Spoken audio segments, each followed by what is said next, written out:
Salut les gars, alors j'ai décidé de vous proposer mes paris en sachant que je parie principalement sur les buteurs.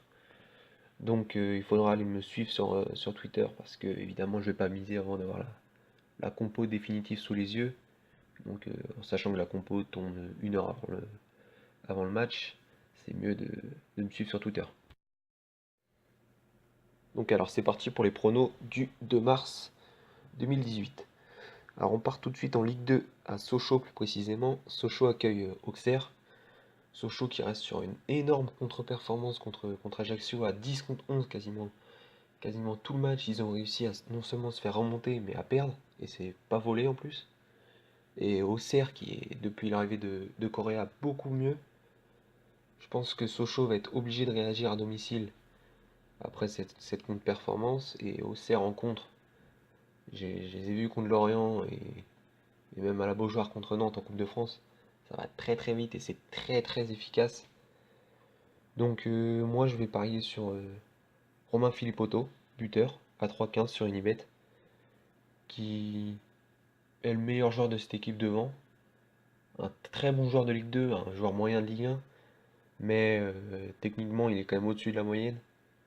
Un peu trop personnel des fois, mais je pense qu'il aura une ou deux occasions de marquer, et à 3,15 ça se joue en fiabilité, ouais, fiabilité 1, donc 0,25% de la bankroll. Alors vous allez peut-être me dire, putain mais qu'est-ce que tu fous à jouer des buteurs en Ligue 2? Ah ouais les gars, mais putain, quand vous regardez bien et si vous connaissez un peu le championnat, il y a de, de sacrées cotes et des pépites quand on s'y connaît. On peut vraiment gagner de l'argent là-dessus, surtout sur Unibet. Comme d'habitude, Unibet c'est le meilleur bookmaker français, en tout cas sur les buteurs, de très loin. Betstar se rapproche un peu, mais bon, encore trop récent pour dépasser Unibet. Mais il y a vraiment moyen de gagner de l'argent sur les buteurs. Donc ensuite, on va à Valenciennes. Valenciennes accueille Orléans. Valenciennes, qui pareil vient de perdre justement à Auxerre, va être obligé de réagir à domicile. Ils accueillent Orléans, qui est une équipe moyenne de Ligue 2, qui a fait 1-1 à Tours, qui est dernier de loin, même si c'est un derby, ça explique pas le résultat. Ils restent sur une bonne dynamique, donc je pense qu'ils sont capables d'aller mettre un ou deux buts. Leur attaquant c'est qui? C'est Anthony Le Tallec. Je pense qu'il sera titulaire. Comme d'habitude, il faut attendre la compo avant de le jouer. Il est coté à 3,60. Et le truc, c'est qu'il retrouve Valenciennes. Ça a été un très bon joueur de Valenciennes pendant trois saisons, il me semble. Il a terminé même avec une quinzaine de buts en Ligue 2. Et je vais pas vous l'apprendre, mais quand un joueur retrouve ses couleurs, et encore plus quand il a fait briller les couleurs qu'il retrouve, c'est en général ce joueur-là qui va marquer. Donc, attaquant de pointe, je l'ai vu, je l'avais déjà joué à Tours. Il a eu deux face à face qu'il a extrêmement mal négocié. Il devait marquer. Je pense qu'il en aura encore. Donc, côté à 3,60, pareil, ça se joue en fiabilité 1. Comme Philippe Otto. C'est pas des grosses confiances parce que c'est la Ligue 2 évidemment. Mais les cotes font que ça se joue. Donc ensuite, on va en seconde division en Allemagne. Dresden qui accueille Darmstadt. Donc deux équipes qui font une saison très moyenne. C'était deux équipes qui étaient amenées à jouer la montée et Darmstadt se retrouve en position de relégable et Dresden au milieu du classement. Je pense que Dresden est sur une bien meilleure dynamique que Darmstadt quand même, mais bon, Darmstadt doit prendre des points pour se sauver et bon, au niveau de l'envie, elle sera sûrement plus du côté de Darmstadt.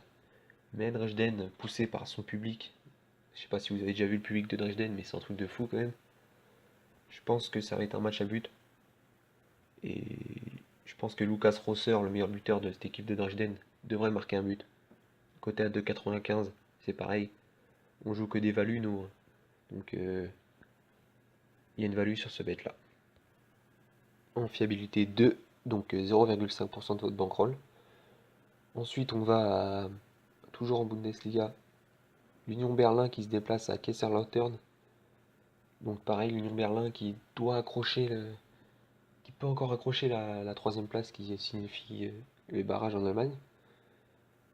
Donc Sébastien Polter, le meilleur buteur de cette équipe de Berlin, 12 buts, très bon et qui marque beaucoup à l'extérieur également. Et ça aussi, ça compte hein, quand on choisit les buteurs.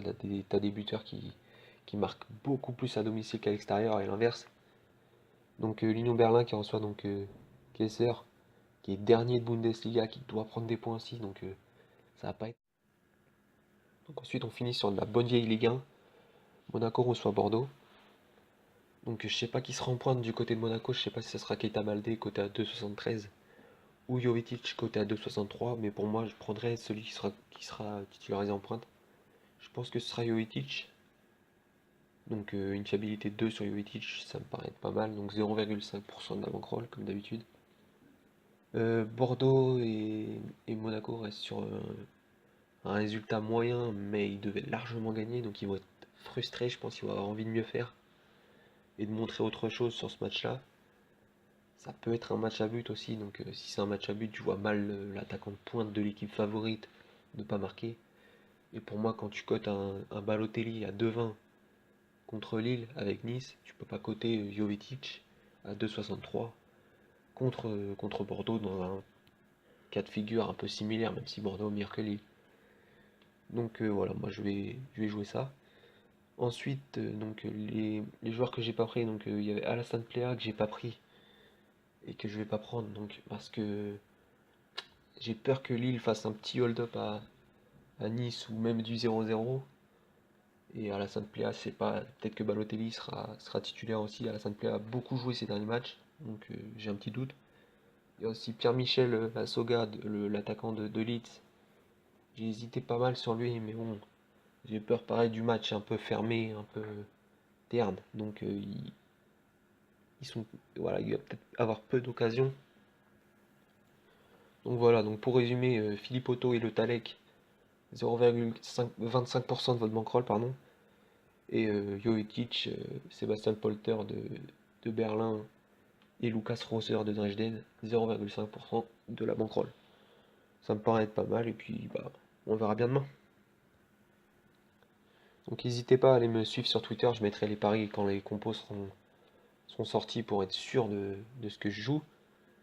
Et puis, bah, ouais, le Twitter sera dans la description.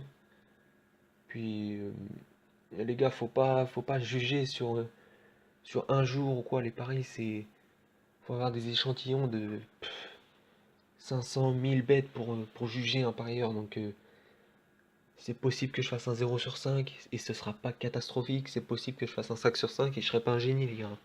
Ça sert à rien de juger comme ça. Donc, voilà, on verra demain. Et puis, allez, bonne journée, les gars.